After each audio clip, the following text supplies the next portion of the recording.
Estamos muy contentos porque mi hermano Joselito casi muy poco está en Ecuador, más está viajando en otros países. Dios ha querido utilizar de esa manera. Es una bendición tener aquí con nosotros. Y agradeciendo una vez más, y en este tiempo que vamos a tener, cualquier de pronto alguna preguntita, por algo estamos en la acción. José Cepeda, por este lugar que también está brindando para que nosotros podamos recibir esta bendición. Dicho eso, pues mi hermano pastor, continúe con las enseñanzas, por favor. Bueno, vamos a orar.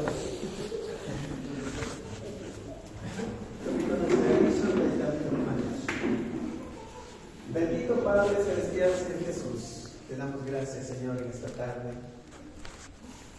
que nos das un día más de vida en esta tierra, Señor, por lo cual necesitamos, Señor, día, minuto en minuto, seguir, Señor, a ti, y este es. Muy amable, gracias hermanos, Dios les bendiga. Qué lindo estar de nuevo aquí con ustedes para estudiar, y esta es una de las cosas que disfruto hacer, enseñar. Así que papel y lápiz, porque mucho de lo que voy a anotar está en la pantalla, pero si tiene algo para anotar es mucho mejor, porque este es como un curso, ¿no? Un microcurso que vamos a dar sobre familia. Bueno, no sé cuántos de ustedes conocen de nuestro ministerio, pero mi nombre es Joselito Orellana, estoy casado, mi esposa, tienen una tarjeta ahí, a todos les hemos dado, y esta es mi familia. Mi esposa se llama Anita, tenemos 3 hijas biológicas de 25, 22 y 18 años ahora, pero también tenemos una hija adoptada del corazón, se puede decir. Mi hermana murió hace muchos años con un cáncer y dejó huérfanos a 2 niños, y la niña vivió con nosotros. Ella tiene 29 años ahora. Gracias a Dios todas están estudiando, de hecho 3 de las 4 hijas están haciendo su posgrado ya. La pequeña tiene 18 años y va al 3er nivel de la universidad ya mismo. Nosotros somos misioneros trabajando en Ecuador, somos de Ecuador, pero trabajamos para otros países también, desde Chile hasta los Estados Unidos. No en cada país, francamente, pero trabajamos en Chile, Bolivia, Perú, Ecuador, Cuba y Estados Unidos. Esos son los países donde estamos trabajando ahora. Y el ministerio número 1 para nosotros es la educación teológica, la enseñanza, a nivel de seminario y con programas de entrenamiento para pastores en el campo, y también a nivel del posgrado. Yo enseño en varios seminarios. Por ejemplo, en Cuba enseño en un seminario que es un seminario bautista de La Habana, y ahí estamos ayudando también un poquito. En Estados Unidos en otro seminario también. Y esta es parte de lo que hacemos. Sin embargo, hermanos, parte de nuestro trabajo, también nuestro ministerio, es con familias, el campo de la terapia familiar. Y mi esposa es terapeuta familiar, mi hija mayor es psicóloga clínica, y yo tengo un doctorado en el área de ministerio en consejería. Entonces los 3 tenemos allí una pequeña clínica en la casa para atender familias. Y parte de lo que hago también es escribir libros. He publicado varios libros. Este es el último libro, o el reciente libro, para decirlo más apropiadamente, que salió en el mes de octubre, me parece. En febrero lo presentamos en nuestra iglesia en los Estados Unidos, y ahora pues ya está en las librerías de Ecuador y en algunos otros países también. Hemos publicado libros con la Casa Bautista. Estos libros están en más de 40 países. Ustedes que son estudiantes de teología deben conocer la Biblia de Estudio Mundo Hispano. ¿Ha visto esta Biblia de Estudio Mundo Hispano? Es una Biblia grande, grande, grande. Esta Biblia salió hace muchos años ya, y yo soy coautor de todo del Evangelio de Mateo y de Lucas, todos los comentarios que hay allí. Entonces eso es parte de lo que hacemos. También hago radio. De hecho, este jueves estuve en vivo en la radio, en HCJB, y en un programa en la mañana que tiene que ver con familia. Y dejo, a veces cuando yo no estoy, grabo programas para que los sigan pasando después. Entonces, en nuestro ministerio tiene que ver con la educación teológica, la pastoral a la familia, la publicación de libros también, y el trabajo con pastores y líderes en el Ecuador. De hecho, en Ecuador estamos haciendo una gira con la Sociedad Bíblica Internacional, que es la sociedad para la cual soy consultor. Ellos son los dueños de la nueva versión internacional. ¿Ha visto esta NBI, esta Biblia? Pues ellos son los dueños, digamos, o los custodios de esta Biblia. Soy consultor de ellos y con ellos estamos haciendo un programa de entrenamiento sobre familia en el país, y probablemente vamos a hacer lo mismo en otros países en América Latina. ¿Por qué vamos a hablar de familia, hermanos? ¿Por qué hablar de matrimonio? Porque el matrimonio es más importante que la iglesia. A veces nosotros como cristianos pensamos que la iglesia es importante y es lo más importante o lo único importante a veces, según la Biblia, y esto no es correcto, esto no es la verdad. El matrimonio y la familia es más importante que la iglesia. Primero, fíjese solamente en esto, el Señor Jesucristo habló solo 2 veces de la iglesia, nunca más mencionó la iglesia, no hay una tercera mención, solo hay 2 menciones. En Mateo capítulo 16 y en Mateo capítulo 18 el Señor habló de la iglesia. Cuando preguntó, por ejemplo, ¿quién dice la gente que soy yo? Y bueno, contestaron varias cosas, ¿no? Y Pedro dice, yo creo que tú eres el Cristo, el Hijo del Dios viviente. Entonces Jesús le va a decir, y yo digo que tú eres Pedro, hijo de Jonás, y sobre esta declaración que has hecho voy a edificar mi iglesia. Y esa es la primera vez que aparece la palabra iglesia. Y nunca más aparece sino hasta en el capítulo 18.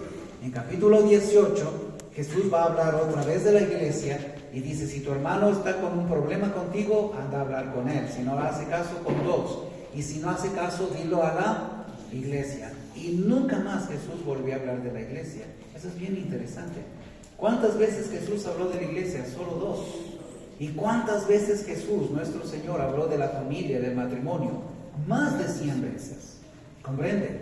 La Biblia empieza con un matrimonio y la Biblia termina con un matrimonio también.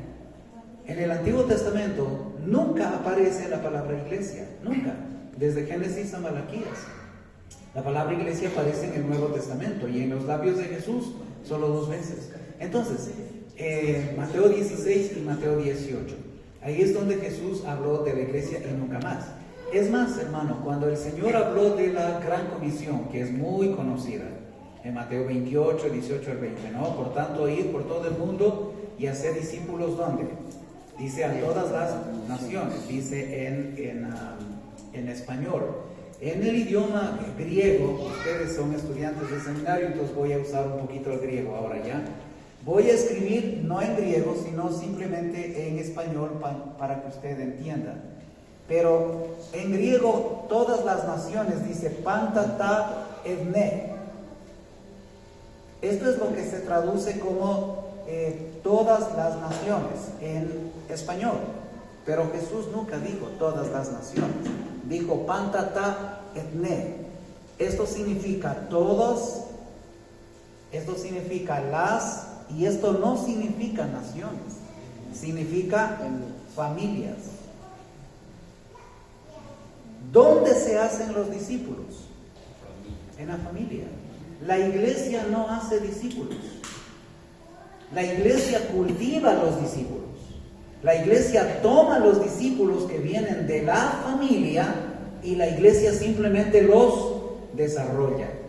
¿Sí me entiende? Pero los discípulos se hacen en la casa, con papá, con mamá. Ese es el problema que nosotros hemos heredado de la iglesia, a veces de no entender que nos enfocamos tanto en trabajar en iglesia, plantamos iglesias, hablamos de iglesias todo el tiempo y casi nunca hablamos de la familia, cuando la familia es sumamente más importante. Insisto, Jesús habló solo 2 veces de la iglesia, pero habló de las familias todo el tiempo.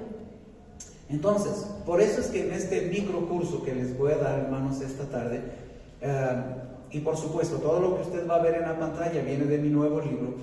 Y esto tiene que ver con familia. ¿Y por qué los estudiantes de un seminario, líderes, tienen que hablar de familia? Porque si no cuidamos nuestra propia familia, hermano, usted no puede cuidar la iglesia.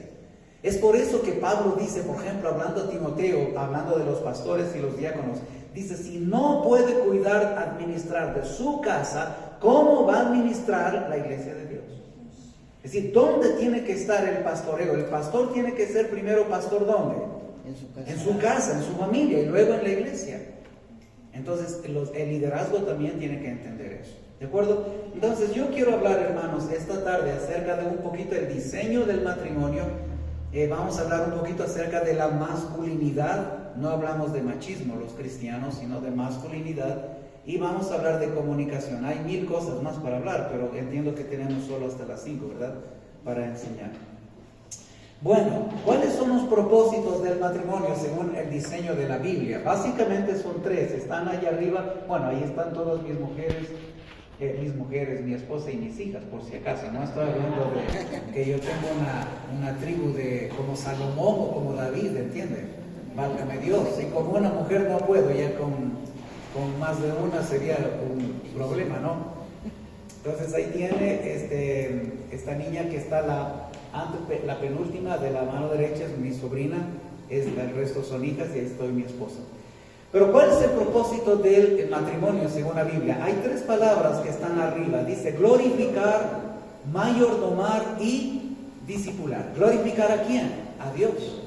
Número 2, mayordomar, ¿qué cosa? El mundo. ¿Cuál fue el mandato? Esta es una pregunta interesante. ¿Cuál es el primer mandamiento en la Biblia? Amar al Señor con todo tu corazón. Mentira. El primer mandamiento que aparece en la Biblia.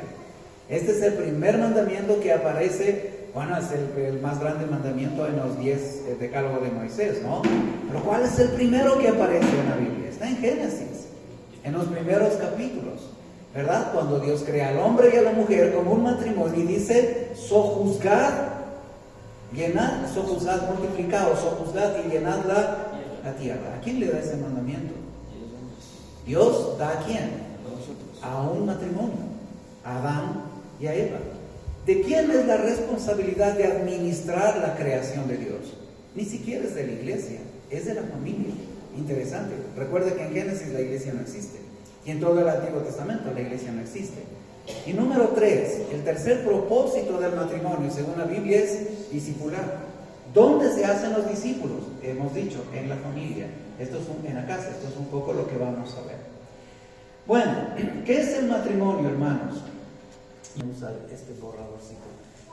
Tiene que ver con una palabra que es muy conocida por nosotros, pero que a veces no es muy bien entendida. El matrimonio tiene que ver con las parábolas. Usted ha escuchado la palabra parábola, ¿no es cierto? Por supuesto, son líderes, han escuchado esto, tal vez ha predicado. Pero debes saber, hermanos, que en la Biblia hay 3 tipos de parábolas. Hay 3 tipos de parábolas. ¿Sabe qué es una parábola, no es cierto? Todos sabemos qué es una parábola, ¿sí? No tiene nada que ver con el semáforo, hermanos. Una parábola es un relato, una historia que Jesús se inventó o que él reeditó viendo de la vida, que usa elementos humanos para dar una enseñanza espiritual. Esa es una parábola, en términos bien sencillos. Pero hay 3 tipos de parábolas en la Biblia, no solamente un tipo. Hay parábolas narradas, por ejemplo, el hijo pródigo. El hijo pródigo, esta es una parábola narrada. Hay también parábolas proféticas. Por ejemplo, en Isaías encontramos parábolas proféticas, en los profetas encontramos muchas parábolas, en Ezequiel encontramos muchas parábolas. Pero también encontramos parábolas actuadas, o también se puede decir parábolas dramatizadas. Usted sabe qué es un drama, ¿no es cierto? Un drama, usted sabe, en Navidad, Semana Santa hacemos dramas. Entonces hay 3 tipos de parábolas: parábolas narradas como la historia del hijo pródigo, parábolas proféticas como las que encontramos en Isaías, en Jeremías, en el profeta Ezequiel, muchísimas parábolas, pero también parábolas actuadas. ¿Qué es una parábola actuada? Es una parábola dramatizada, es un drama. Le voy a hablar de un ejemplo. Puedo hablar de cada uno, pero no tenemos tiempo. Le voy a hablar de un ejemplo de parábola actuada, porque eso tiene que ver con el matrimonio. ¿Se acuerda usted de un hombre que se llamaba Abraham? Tenía un hijo que se llamaba Isaac. Dios le dice a Abraham: yo quiero que vaya a una montaña y sacrifique a su hijo para mí. Ahora, pregunta, yo quiero hacer pregunta a ustedes, como estudiantes del seminario y pastores. ¿Dios francamente quería que Abraham matara a su hijo Isaac? No. Entonces, ¿por qué lo hizo? Probando la fe. Para probarle su fe, sí. Pero más que eso, hermanos, esa no es la respuesta. ¿Sabe por qué ocurrió eso? Porque el evento de Abraham con Isaac en la montaña era una parábola actuada, dramatizada. Le voy a demostrar. Mire, el monte donde tenía que ir Abraham con su hijo se llamaba en el tiempo de Abraham Moria, y ahí subieron con Abraham e Isaac, con su hijo, con los burros, la leña y todo lo demás en ese tiempo. Eso pasó hace más de 2000 años antes de Cristo. Ahora, esto es una parábola. Dios nunca tuvo la intención de que Abraham matara a su hijo. Es una tontería. Los ídolos paganos hacían esto. Había un dios que se llamaba el dios Moloch. Y el dios Moloch era el dios del fuego, y él sí aceptaba sacrificios humanos. De hecho, los bebecitos, como esta niña, más pequeñitos, el papá y mamá iban a adorar al dios Moloch. Él tenía una panza grandota, en su panza era un fuego, un horno de fuego, con muchas llamas, un horno grande, y los padres cogían al guagua vivo y lanzaban al guagua en el horno de fuego, en la panza está ardiendo del dios Moloch. Era como se hacían. Entonces Dios no está pidiendo a Abraham que suba a la montaña y mate a su hijo de verdad. Es solamente una parábola. ¿Por qué?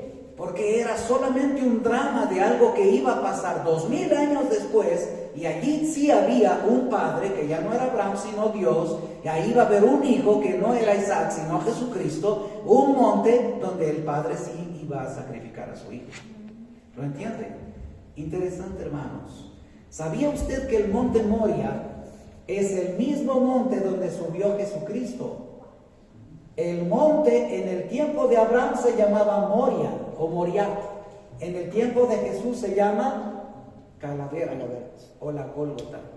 Es la misma montaña. En otras palabras, el monte donde Cristo Jesús murió en la cruz del Calvario, en medio de estos dos ladrones, es la misma montaña donde Abraham, 2000 años atrás, subió con su hijo para sacrificarlo, entre comillas, sacrificarlo, porque usted sabe que eso no pasó.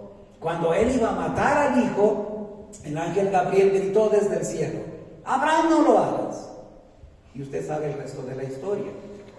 Entonces Dios se proveyó. Hay una frase en el hebreo, hermano, que es una frase bien preciosa, que no todo el mundo entiende correctamente. Es la frase Jehová, vamos a poner así, en hebreo se dice Jehová Jireh,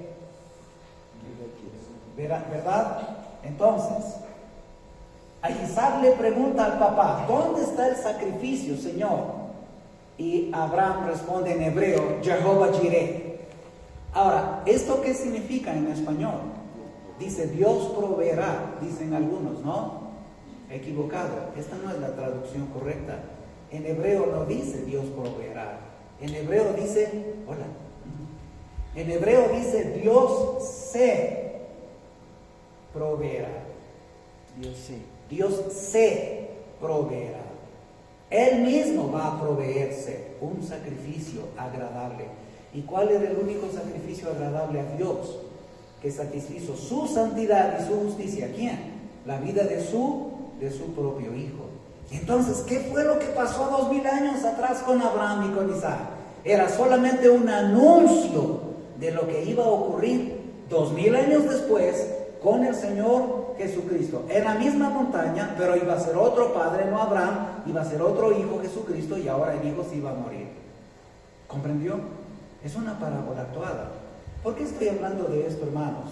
Porque el matrimonio, como está allí en la pantalla, es una parábola actuada, es un drama ¿entre quién? Entre un hombre y una mujer, pero es un drama ilustrando ¿qué cosa? La unión espiritual ¿de quién? De Cristo con la iglesia. ¿Quién es el esposo? Cristo. ¿Y quién es la esposa? La iglesia. En el matrimonio, yo el varón protagonizo, represento a Jesucristo, y mi esposa representa a la iglesia. Si yo no entiendo eso, hermanos, no entendemos nada absolutamente del matrimonio bíblico, del matrimonio cristiano.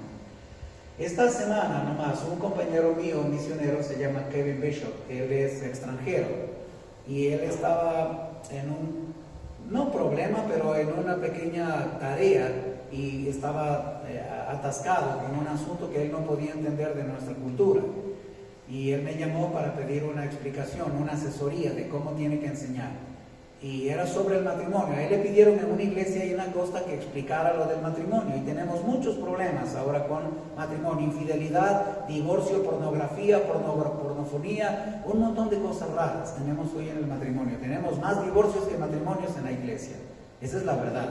Y ya estamos cansados de eso, hermanos. Por eso yo escribo libros, por eso tenemos un programa en la radio, por eso hacemos terapia con matrimonios, porque necesitamos recuperar el matrimonio. Si el matrimonio y la familia desaparece, hermano, no vamos a tener iglesia. ¿Sabe por qué? Porque la iglesia no es otra cosa que la suma de las familias. Si no hay familia, no habrá iglesia, punto. Lo que usted va a tener es un club social allí, de gente que canta y que alza las manos y que grita. Pero usted no va a tener iglesia, porque la iglesia es la suma de familias. Entonces este misionero estaba con el problema de, no entendía cómo es el matrimonio aquí en Ecuador, porque el matrimonio en Estados Unidos, de donde él es otra cosa diferente, es muy distinto, ¿me entiende? Ahí los pastores pueden casar y ahí no hay esto de matrimonio civil, matrimonio eclesiástico, es una sola. Comprende, el pastor hace todo, es un juez de paz, se dice en Gringolandia, ¿no? Acá no, alguien puede ir, casarse en el registro civil y dice, no me quiero casar en la iglesia. Y hay mucha gente que está casada solo civil, pero no está casada por la iglesia. ¿Eso es correcto? No es correcto. Y hoy lo va a entender. Una vez yo le pregunté a una persona, oye, ¿por qué tú no te casas por la iglesia? ¿Sabe qué me respondió? Algo que hasta ahora me resuena en el cerebro. Dices, es que no me caso, y es líder de su iglesia, bautista. Por si acaso, no estoy hablando de un pagano allá afuera. Y él me dijo, es que si yo me caso por la iglesia ya no me puedo divorciar. Si yo me caso solo por la ley de los hombres, yo ya me puedo divorciar si la fulanita no se porta bien. Pero si me caso por la iglesia, pues allá estoy fregado, ya no me puedo divorciar, porque ahí la cosa es más seria. Interesante, oiga. Y yo no sé en qué versículo de la Biblia sacaron esa doctrina. Hay otros en la costa, tal vez en la sierra también, que solamente viven unidos, ni siquiera están casados, ni siquiera por la ley de los hombres civil. Y dicen, no tenemos que casarnos por la ley de civil, porque la Constitución dice unión de hecho, y dice que unión de hecho es legal, así que solamente estamos unidos, nada más. ¿Es eso correcto? Y en nuestras iglesias tenemos ese lío. Entonces, si no entendemos, hermano, que el matrimonio no es un contrato social, le voy a explicar algo ahora que usted va a salir de aquí con miedo. Tal vez va a arrepentirse de haber venido a esta conferencia, pero espero que se arrepienta sabiendo a vivir en ignorancia, ¿no?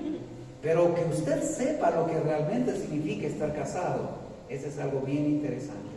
Entonces, aprendámoslo bien. ¿Qué es el matrimonio? El matrimonio no es un invento de los hombres, no es un accidente de la historia. El matrimonio no tiene que ver con un contrato social civil. El matrimonio es una parábola actuada entre un hombre y una mujer que ilustran, que revelan la unión espiritual ¿de quién? De Cristo con la iglesia. Donde el hombre representa a Cristo y la mujer representa a la iglesia. ¿Entiende? Es por eso que la agencia misionera es el matrimonio antes que la iglesia. Los discípulos no se hacen en la iglesia, se hacen en la familia, en casa. La iglesia solamente los va a cultivar. ¿Cuál es el propósito del matrimonio, hermanos? Yo sé lo que algunos ya están pensando. La felicidad. Que sean felices comiendo perdices, decimos, ¿no? Y aún cuando casamos a veces a la gente en la iglesia decimos que sean felices, felicidades. De arriba los novios, de abajo las novias, no sé, arriba las novias, abajo los novios, no entiendo por qué eso de arriba y abajo. Pero ¿por qué el mundo se casa? Entonces dice, se casa porque quieren ser felices. Entonces el propósito es la felicidad. Entonces nos casamos para ser felices. Eso dice, ¿no es cierto? ¿Estamos de acuerdo? ¿Eso enseña la Biblia? No. Aquí es donde vamos. Por eso le dije, usted va a salir con dolor de, no solo de cabeza, sino de conciencia. No nos casamos en la iglesia para ser felices. El propósito del matrimonio, hermanos, es la santidad, no la felicidad. Inclusive, hermano, mire esto, aún en el idioma español, la palabra felicidad, ¿con qué empieza? Con fe. ¿Lo ven? No hay felicidad si no hay fe, y fe en Dios. En otras palabras, si no hay santidad. El propósito del matrimonio no es la felicidad, mis hermanos. Yo no me casé para ser feliz. De hecho, esa mujer que yo tengo de esposa me ha atormentado bastante. Y yo también. Y seguro que usted también no ha de ser ninguna perita en dulce, ¿no? Aunque usted me ponga la cara de Ángel Gabriel aquí, pero yo sé que usted tiene algunas cosas que su esposa diría, pero ¿cuándo cambia? ¿Verdad? Señor, ilumínalo o elimínalo. ¿Le habrá preguntado al Señor en alguna vigilia, ¿de dónde me lo mandaste? ¿Me lo mandaste de arriba o de allá abajo? Porque no era el que yo pensaba, ¿no? ¿Somos felices todo el tiempo en el matrimonio? Si usted me dice que sí, yo le voy a decir que usted está engañado o es un mentiroso, o está dormido todavía. En la radio yo siempre explico, hermanos, que el matrimonio tiene por lo menos 4 fases. De eso yo voy a hablar. Voy a dar un congreso de matrimonios en la Iglesia Alianza de Cumbayá. Pues en Cumbayá. Iba a decir que está en Cumbayá. Si quiere venir, venga en septiembre. Entonces damos este tipo de congresos. Esa es una iglesia que tiene miles de miembros. Es un templo enorme. Tienen como 800 personas ahí para entrar. Hemos dado conferencias en la Iñaquito también. ¿Por qué estamos empujando esto, hermanos? Porque estamos horriblemente equivocados en el campo de la familia. La gente cree que se casa para ser felices. Y cuando llegan al matrimonio se dan cuenta de que esa relación los hace más bien más infelices. Y yo cuando era soltero era feliz. Ahora que estoy casado, estoy desgraciado, ¿no? Porque la esposa ya no dice que pase el esposo, que pase mi novio, que pase el desgraciado, dicen. El matrimonio no es una relación compleja donde vamos a sufrir, donde vamos a vernos tal como somos. Cuando somos novios, hasta perfume nos ponemos. Cuando ya estamos casados, hediondos andamos, ¿no? Sudado y todo, ven, dice, muy bonita. El otro dice, no, pues por lo menos báñate. No, pero es mi mujer, dame una mucha. Y aunque sea sudado, sigo siendo marido. El matrimonio no es para ser felices, hermano. El matrimonio es para ser santos. La felicidad no es la meta del matrimonio. La felicidad es la consecuencia del matrimonio. Es decir, nosotros sí somos felices. Terminamos siendo felices, pero el propósito del matrimonio es la santidad. Más que felices, Dios quiere hacernos santos. ¿Sí me entiende, hermano? Amén. Por favor, en el nombre de Jesús, apréndalo. Y predique esto, enseñe esto en sus iglesias. Hay muchas gentes frustradas. Pastor, me quiero divorciar. ¿Por qué? Es que no comprendo a mi mujer. ¿Y dónde dice la Biblia que hay que comprender a ese espectro humano? ¿Dónde? La Biblia solo dice, amarás a su esposa. Maridos, amen a su esposa. Pero nunca la Biblia dice, maridos, comprendan a su esposa. Le doy de tarea, hermano, y le va a llegar el día del juicio y usted no va a encontrar en la Biblia el versículo que diga, maridos, comprended a vuestras mujeres. No existe ese versículo. Entonces, la comprensión es muy complicada. Le voy a explicar por qué. Dios no quiere que seamos tan felices como santos. En otras palabras, Dios quiere sobre todo que seamos santos. Y cuando somos santos terminamos siendo ¿qué cosa? Felices. ¿Y qué es santo, hermano? Este es algo que yo quiero explicarle un poquito. ¿Qué es esto de santo? ¿Por qué santo? Santo. A veces estamos un poco aburridos en la iglesia de escuchar santo, santo. Ya estoy cansado de que me digan eso. Lo siento mucho, hermano, pero déjenme explicarle esto. Mire, el atributo más importante de Dios, según la Biblia, es la santidad. No es el amor. No, nos gusta eso, que Dios es amor. Uy, cantamos, Dios es amor. Sí, Él es Dios bondad, Dios justicia, Dios misericordia. Sí, Señor, por mi culpa, por mi propia culpa, por mi grandísima culpa. Gracias, Señor, por tu perdón, qué tan buena gente que eres. Pero lo siento mucho, hermanos, el atributo más importante de Dios no es el amor, ni la misericordia, ni la bondad, ni la justicia, ni cualquier otro que usted piense. El atributo más importante es la santidad. En Isaías, capítulo 6, en el versículo 4, hay una frase que se repite, dice, santo, santo, santo, santo. ¿Quién escuchó esto? El profeta Isaías, en el trono de Dios. Cuando Judá, el pueblo de Judá, la tribu de Judá, el reino de Judá se había alejado de Dios y no hay quien predique, no hay quien adore, no hay quien hable en nombre de Dios. Y dice, ¿quién irá por nosotros? Dice el Señor. Y Isaías dice, Señor, heme aquí, envíame a mí. Yo soy el menos calificado, pero si de algo te sirve mi vida, úsame a mí.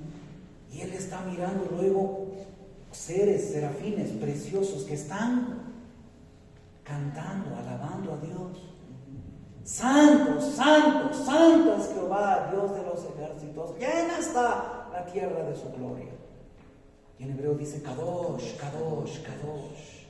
Santo, santo, santo. Y nunca más, hermanos, se repite. Eso es lo que en la teología llamamos el sacrosanto. Una sola vez en todo el Antiguo Testamento, aquí. Luego vas al Nuevo Testamento y en Apocalipsis, capítulo 4, el versículo 8, ahora ya no es Isaías, ahora es Juan, el apóstol. Otra vez, Dios está en su trono, porque Él sigue en su trono, ¿no? Y otra vez los serafines están cantando. Santo, santo, santo es el que era, el que es y el que ha de venir. La gloria, alabanzas al Pantocrátor, dice el griego, al Todopoderoso. Y ahora la palabra es Hagios, Hagios, Hagios, santo, santo, santo. Otra vez, santo, santo, santo. ¿Cuál es el atributo más importante de Dios? ¿El amor? La santidad. ¿Por qué me caso? ¿Para amar a mi esposa? Sí, pero sobre todo para ser santo.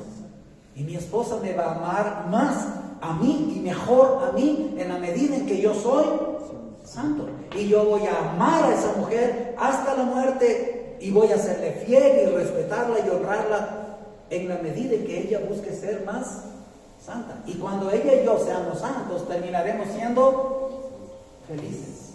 ¿Lo entendió? El problema es que nosotros agarramos el burro al revés.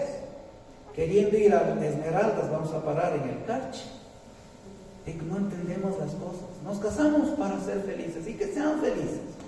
Eso es estupidez, eso es cultura del mundo. El mundo se casa para eso. Y como se casan y llegan a descubrir que no son felices, ¿qué es lo que piensan? Me busco otro, me busco otra, o me divorcio. Porque esto no está funcionando. Sin entender que el propósito del matrimonio no es que la pases bonito, comiendo perdices, ¿verdad? Sino que sea santo. Es decir, que el hombre se parezca más ¿a quién? A Jesucristo. Y la mujer se parezca más ¿a quién? A la iglesia, a la novia ataviada, preciosa, sin mancha, como dice Efesios capítulo 5. ¿Está entendiendo, hermano? ¿Comprende un poquito? Ok, entonces, propósito del matrimonio no es la felicidad, sino la santidad. El resultado de eso, sí, de acuerdo, es la felicidad. Hay una ciencia, hermanos, que se llama bioética, y esta es una ciencia que relativamente nueva, aunque ya tiene algunos años, y es una de las ciencias que yo empecé a estudiar desde hace algún tiempo en el Hospital Los Andes. Yo fui capellán del Hospital Los Andes por algunos años, desde el año 91 hasta el año 2003, 12, 13 años más o menos. Y en el hospital yo escuché por primera vez, era capellán de Los Andes, y ahí escuché por primera vez la palabra bioética. Y empecé a investigar esto de la bioética y todo, y a descubrir es una cosa maravillosa. La bioética es una ciencia secular, no tiene nada que ver con teología, con seminarios, con Biblia, nada de eso. Es una ciencia que se estudia en una universidad como medicina, ingeniería, ¿entiendes? Es una ciencia secular. Pero tiene que ver, esta ciencia tiene que ver con las decisiones morales que se hacen en torno a la vida, al inicio de la vida, al final de la vida, en el desarrollo de la vida, etc. La bioética estudia problemas como los siguientes. Tal vez usted ha escuchado clonación, ha escuchado la palabra clonación, ¿sí? Eutanasia, suicidio, aborto, eugenesia, ingeniería genética, fertilización in vitro, vientres de alquiler. ¿Ha escuchado esas cosas? Sí. Todo eso estudia la bioética. Y tal fue mi pasión por esta ciencia, que hice una maestría en bioética con una universidad del exterior, de Europa, aprendiendo de bioética. Y descubrí otra cosa interesante, que la bioética también tiene que ver con la familia. Y las cosas que la bioética enseña de la familia tienen una absoluta relación directa con lo que enseña la palabra de Dios. Se lo voy a demostrar. Este es algo precioso, por eso mis libros son escritos desde la perspectiva teológica, bíblica, pastoral y bioética, casi todos mis libros. Entonces, en términos de reglas, porque tenemos reglas, ¿no? Yo acabo de venir aquí, la verdad que llegué de milagro de Dios, y por ese aparato que llaman, ¿cómo se llama? GPS. El GPS, ¿no? Aunque me hizo dar algunas vueltas interesantes, pero llegué. Y pues yo vivo en el norte del norte, más cerca del aeropuerto nuevo que acá. Entonces usted sabe que estoy en otro país ahorita. Portaránse bien, trataránme bien, pues soy forastero acá. Vivo bien al norte, ¿me entiende? Y acá casi no vengo por el sur. Pero tengo que seguir reglas para poder llegar. Derecha, izquierda, semáforo, rojo, verde, amarillo, ¿sí me entiende? Señales de tránsito. Vía, contravía, doble vía, una vía, ¿entiende? Tengo que seguir reglas, o si no, no estaría aquí, estaría en la cárcel.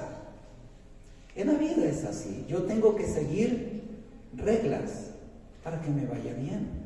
Mire, ahí hay 3 reglas desde la bioética para un matrimonio, y esto otra vez viene de la ciencia, hermanos, y ya va a entender en un ratito por qué estoy mencionando esto, Porque un estudiante de seminario, yo siempre digo a mis estudiantes, la teología es una ciencia interdisciplinaria. La teología es la madre de las ciencias, por supuesto, desde la Edad Media decimos esto. Pero tiene que ver con otras ciencias también, como la antropología, sociología, filosofía, etc. Ciencias auxiliares que nos ayudan a comprender mejor a Dios, mejor lo que Dios ha escrito también. Aquí tiene un ejemplo. Según esta ciencia, hay 3 reglas para un matrimonio. El 1 es respeto, la otra es lealtad, y número 3 es el compromiso. El respeto tiene que ver con la persona, Ustedes son estudiantes de seminario, entonces tienen que estudiar, saber un poquito algunas cosas ya de carácter filosófico también. ¿Qué es lo que identifica a una persona? Usted ha escuchado la palabra persona, ¿verdad? ¿Usted es persona? Sí, diga sí, con toda absoluta seguridad. Pues usted lo duda y estamos en problemas. Pero teológicamente hablando, filosóficamente hablando, ¿por qué somos personas? Eso usted tiene que saber. Usted es estudiante de seminario. Este es un curso de seminario, por si acaso. No es una conferencia para iglesia solamente. Yo tengo un perro y siempre bromeo que tengo 4 hijas y un hijo fuera del matrimonio, y cuando la gente me escucha eso saben estar con una cara así enojada.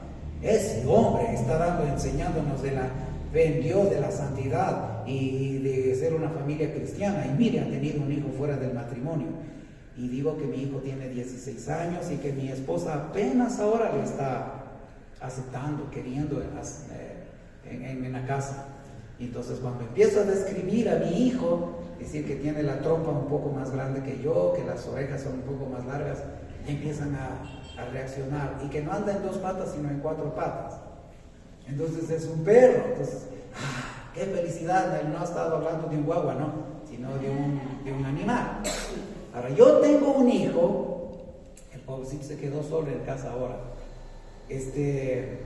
pero ese perro es un lindo compañero mío, me ayuda a escribir libros. Yo estoy escribiendo, él está ahí sentado, echado al pie de mi escritorio. Pero él no es persona. ¿Cuál es la diferencia entre mi perro y yo? Los dos somos guapos, sí, yo sé, pero ¿cuál es algo diferente debe haber? En que yo soy persona y él no es persona. Usted tiene que saber esto. Cuando hablamos, dice, el respeto está connaturalmente unido a la dignidad de la persona. ¿Por qué yo debo respetarle a usted? Y porque usted tiene que respetarme a mí. No es porque si le caigo bien o no le caigo bien, de hecho eso no me interesa. Es por qué tiene que respetarme a mí. ¿Por qué tengo que respetarlo a usted? Porque somos personas. Esta es la clave en el matrimonio. Si el esposo y la esposa no entienden que son personas, que ya le voy a explicar qué significa eso, el matrimonio va a romperse. Mire, para que un ente sea persona, debe contener 3 características básicas. Una persona piensa, una persona siente y una persona actúa. Para decirlo en forma bien simple, en palabras sencillas, ¿ok? Para ponérselo un poquito más complicado, en el mundo ese de la filosofía, entonces esto tiene que ver con la capacidad reflexiva, es decir, tiene que ver con nuestros pensamientos, con la posibilidad de producir pensamiento. Yo escribo libros, doy conferencias, mi perro jamás podría hacer eso. El pobre, por último, no sabe ni español. Entiende algunas órdenes en español y en inglés, pero no sabe más que eso. Entonces, él no tiene capacidad reflexiva. Yo sí, por eso soy persona. ¿Lo está entendiendo? Siente. Esto tiene que ver con la capacidad afectiva. Es decir, de expresar emociones. Los animales no tienen esa capacidad. Afectos. ¿Comprende? Y número 3, una persona actúa. Esto tiene que ver con la capacidad volitiva. Tiene que ver con la voluntad. Esto tiene que ver con los deseos. Tiene que ver con las decisiones. Cuando yo tengo estas 3 capacidades, entonces resulta que yo soy persona. Por eso es bonito estudiar, hermanos. Porque todos sabemos que somos personas, pero no todos sabemos por qué es que somos personas. Usted ahora lo sabe. Persona significa alguien que piensa, siente y actúa. Y asómbrese. Le voy a dar una lección más acá. El pizarrón es chiquito, pero yo puedo hacer milagros acá. Mire, esto tiene que ver con la mente. Tiene que ver con la mente. Bienvenidos, hermano, no se preocupe. La voluntad, la capacidad activa tiene que ver con la voluntad. Y aquí las emociones. Mente, emociones, voluntad. ¿Sabe qué es esto según la Biblia? Estas 3 cosas juntas, ¿sabe qué es? ¿Sabe cómo se llama? Es lo que en el griego se llama psique. Es decir, el alma. Por eso es que yo soy persona, porque tengo mente, emociones y voluntad. Mi perro no tiene alma. Este es interesantísimo. ¿Comprende? La mente, voluntad y las emociones son el alma. ¿Qué es el alma? Mente, voluntad y emociones. ¿Qué produce la mente? Pensamientos, razón, reflexiones. Lo que estamos usando usted y yo en este momento. ¿Qué estamos usando? Nuestra noia, decían los griegos. La mente, ¿verdad?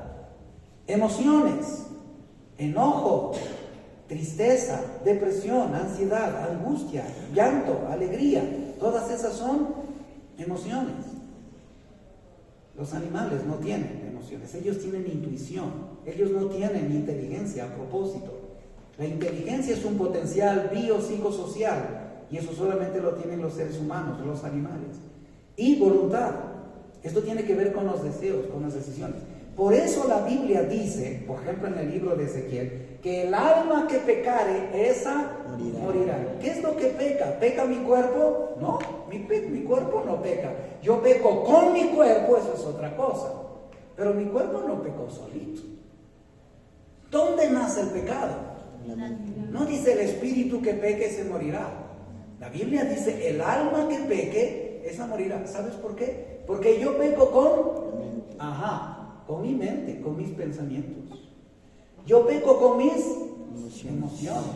Y por supuesto peco con mis deseos, con mis decisiones. El pecado está metido en estas tres áreas que juntas en la Biblia se llama mente. ¿Por qué yo tengo que respetar al esposo, a la esposa? ¿Por qué? Porque es una persona. Ella tiene capacidad reflexiva, capacidad afectiva, capacidad volitiva. No es mi propiedad. Cuidado. Yo tengo un automóvil con el que vine manejando y me trajo de la casa acá. Ese es mi carro. Es mi propiedad. Pero eso es una cosa. Mi esposa no es una cosa. Mi esposa es una persona. ¿Lo entendió? Hay que entender estas profundidades, hermano, para que comprendamos realmente lo que la Biblia enseña. ¿Qué más? Vamos un poquito más rápido por el tiempo. Segundo es la lealtad. La lealtad, en cambio, tiene que ver con ¿qué cosa? Con la unicidad de la relación. Y por eso dice su máxima expresión es la fidelidad. ¿Por qué yo tengo que ser fiel a mi esposa y no andar con otra mujer? De hecho, mi esposa anoche viajó bien lejos de aquí. Y yo viajo mucho y mi esposa también. Y generalmente estoy 2, 3, 4, 5 semanas fuera de ciudad, fuera del país. Yo puedo hacer un montón de cosas interesantes. Como nunca falta una comedida, ¿no? Yo podría hacerlo. Y mi esposa no sabría, porque tan tonto no soy, podría ocultar bien las cosas. Pero ¿por qué yo decidí ser fiel? Más luego le voy a explicar por qué. Se va a asustar de eso, hermanos. Se va a asustar. A mí me asusta, pero es lo que dice la Escritura. ¿Por qué yo tengo que ser leal? Porque necesito ser fiel. ¿Por qué tengo que ser fiel a mi esposa? Porque debo serle leal, aún en el pensamiento. Y por supuesto, no solo en mis pensamientos, sino también en mis emociones y en mis afectos. Hoy estamos sábado, anteayer, el día jueves, en la radio estuvimos hablando de esto. El tema que los productores míos plantearon es: ¿puede un esposo, una esposa tener un mejor amigo, una mejor amiga fuera del matrimonio? Ese fue el tema. Tal vez lo pueden escuchar, porque siempre los de la radio graban, lo dejan colgado en la nube. Pero estábamos hablando de esto, hermanos. Un acercamiento emocional siempre termina en un acercamiento físico. Cuando una mujer, un hombre, tiene un mejor amigo, una mejor amiga fuera del matrimonio, 99% de probabilidad esa relación va a terminar en adulterio. Usted no puede tener un mejor amigo que no sea su esposo. Usted no puede tener una mejor amiga que no sea su esposa. ¿Entiende lo que estoy diciendo? O sea, no puede darse ese lujo, hermano. Los amigos del marido tienen que ser los maridos de la los amigos de la marida, como dicen los gringos. No hay hermano, hermana, esposo, esposa, marido, debe haber marida. Los amigos del uno deben ser los amigos del otro también. No se vale tener, es mi amigo o es mi amiga o de mi adolescencia, de mi juventud, y aunque no te guste, lo siento mucho, así no funciona la cosa. Eso se llama infidelidad emocional. Usted no necesita acostarse sexualmente en la cama para ser infiel. En mi libro yo hablo de 5 tipos de adulterio. La Biblia habla de 3. Yo le aumenté 2 porque Pablo no sabía nada, ni la bicicleta conoció el pobrecito. ¿Ya? La Biblia vive en un mundo precientífico, se dice. Y número 3, respeto. Número 2, lealtad. Y número 3, compromiso. Y de eso quiero hablarle un poquito aquí. Mire, hermanos, para ir un poquito más rápido. El compromiso simplemente significa que nosotros debemos estar dispuestos a asumir riesgos por el otro, a sacrificarnos por el otro. Todos estamos involucrados en una relación, todos. Si usted está casado, ya se involucró en la relación, pero puede ser que usted solamente esté involucrado en la relación, pero no está comprometido. Hay un ejemplo que siempre usamos, y en el mundo gringo funciona bien, porque este es un desayuno gringo. Nosotros comemos acá otras cosas más ricas que eso, ¿no? Hay aguarloco, no sé, comemos de mañana. Pero ahí tiene un plato con huevos, hay jamón, hay panqueques, que llaman los gringos a eso, y hay esa cosa blanca, es mantequilla, hay leche por allí. Y ahí hay varios animales presentes en ese desayuno. Una gallina que puso huevos, una vaca que puso leche y mantequilla, ¿qué más? Hay, encima de esos panqueques hay miel, entonces unas abejas que pusieron miel y este jamón que puso un cerdito. Ahora, ahí hay 4 animales presentes en el desayuno, en este plato. El que está comiendo es otro animal, ¿entiendes? Pero ahí hay 4 animales. ¿Cuántos de esos animales se involucraron y cuáles se comprometieron con su desayuno? Esa es una pregunta bien simple. ¿Sabe que los niños saben responder fácil? Los adultos, he dado este ejemplo a algunos pastores y un pastor me dio una respuesta completamente distinta que yo jamás me habría imaginado. Mejor ni se la digo, pero era pastor. ¿La gallina se involucró o se comprometió? La verdad es que solo se involucró. ¿La vaca se involucró o se comprometió?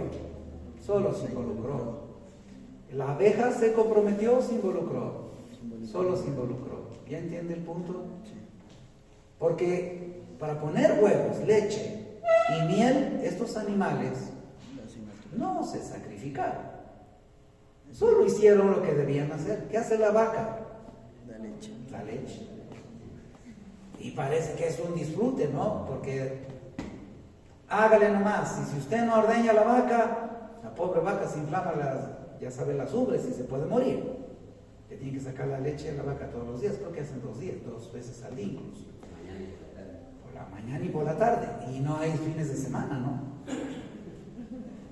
La gallina pone huevos que da gusto. Yo crecí en el campo, yo vengo del campo, viví en el campo hasta los 20 años más o menos. Cuando terminé el colegio salí a estudiar acá al seminario, a la universidad y me quedé. Pero me acuerdo en el campo mi mamá, cuando la gallina cacareaba, hacían un alboroto, decían, anda a verlos, a coger los huevos. Y yo, niño chiquito, iba a meter la mano ahí en el nido y cogía el huevo, caliente, caliente salía el huevo. Y la gallina cacareaba, entonces yo le decía a mi mamá, ¿cómo sabe que ya hay que ir la gallina puso los huevos? Porque está cacareando. La gallina no se sacrifica poniendo huevos, creo que hace un poquito de esfuerzo, eso sí, porque el huevo tan chiquito no es. ¿Qué más? La abeja se va volando, tiene un panal lindo, pero no se muere poniendo miel. ¿Cuál de esos 4 animales, hermanos, en realidad murió para que usted pueda comer? El cerdo. Esa es una enseñanza simple de lo que significa estar involucrado y estar comprometido. La vaca, la abeja y la gallina se involucraron con su desayuno, pero ni siquiera sufrieron, peor sacrificarse. El único que se sacrificó para que usted coma fue el cerdo. El cerdo no dijo saquen de aquí para el lunes y de acá para el martes y así sustantivamente, como dice don Ramón, ¿no? El pobrecito murió para que usted pueda tener ese plato. En el matrimonio es así, hermanos. Todos estamos involucrados, pero no todos estamos comprometidos. Por eso es que al matrimonio no vamos a ser felices comiendo perdices. Vamos a sacrificarnos. Al matrimonio no vamos a pedir. Al matrimonio vamos a entregar, vamos a dar. ¿Comprende? Por eso es que el matrimonio a veces se convierte, como dicen algunas hermanas, ¿no? Es que esta es mi cruz. No se refiere a la cruz del Calvario, sino al marido, ¿ya? Ok. Quiero enseñarle ahora, hermanos, las 3 relaciones vitales de el matrimonio. Y en este punto yo quiero enseñarle algo fundamental de la palabra de Dios, algo que por lo menos a mí me asusta cada vez que lo pienso, cada vez que lo enseño también, porque no me gusta, pero es lo que dice la Escritura. Hay 3 relaciones bíblicas para un matrimonio, como yo digo, un matrimonio saludable, un matrimonio bíblico, un matrimonio cristiano. 3 relaciones. La primera relación es con el Señor Jesucristo. Tal vez alguien dice, hermano, eso yo ya sabía. Bueno, vamos a ver si sabía lo demás. Mire, si usted está hablando que tiene una relación con Cristo, entonces usted debe entender la palabra pacto. Aquí está el asunto. Cuando usted se casó, usted hizo un pacto. ¿Con quién? No con su esposa ni con su esposa, su esposo o su esposa. El pacto, francamente, fue con Dios. Ahora, pregunta, ¿usted entiende qué es un pacto con Dios? Tal vez sí, tal vez no. Déjenme explicarle esto, hermanos. En el idioma hebreo, la palabra pacto significa cortar. Cortar. Como por ejemplo, como cuando cortamos carne, cuando cortamos madera, como cuando cortamos una tela para hacer un pantalón, camisa, que sea. Pacto, la palabra hebrea significa cortar. No tiene un significado religioso. Pacto simplemente significa cortar. La pregunta es ¿por qué? Permítame que se lo explique. En la Biblia, en el libro de Génesis, cuando Dios hace el pacto con Abraham, Dios le manda a Abraham a conseguir 3 animales. ¿Ha leído eso? ¿Sí? ¿Y qué hizo Abraham con esos animales? Dios le mandó que los cortara. Y pusieron entonces una parte del animal a un lado y la otra parte del animal al otro lado. Mientras la sangre caía. Por ejemplo, un becerro, una vacona, un torete. Y cortaban. Cuando los hebreos hacían un pacto, cortaban un animal. Por eso es que la palabra pacto en hebreo significa cortar. ¿Y qué es lo que hacían los pactantes, los negociantes? Pasaban de un lado al otro por en medio de este animal, mientras estaba muerto, pero chorreando la sangre aquí y acá, y pasaban de un lado al otro. Los dos contratantes. Sea que usted se casaba, sea que usted compraba una propiedad, una finca, algo así, un pacto sagrado, siempre hacían cortando un animal, pasando de un lado al otro.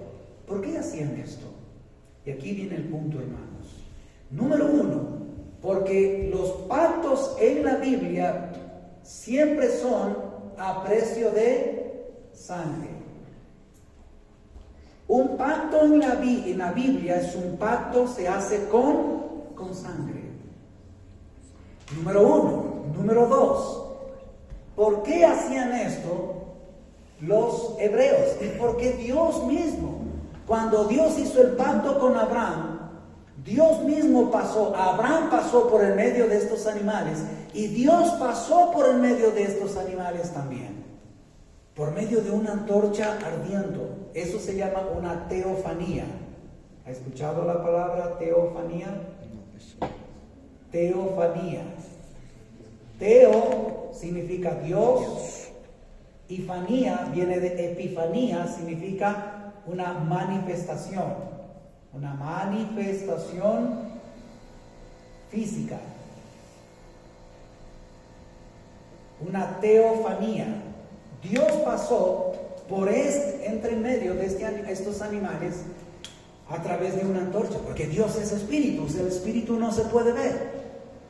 Pero Dios hizo esto, ¿me entiende? Y Abraham también. Pero la pregunta es ¿por qué?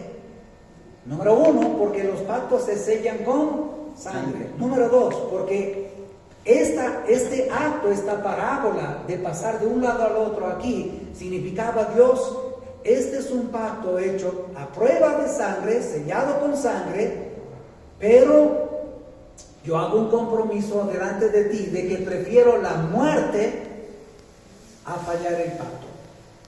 Prefiero ser cortado de este mundo a fallar el pacto.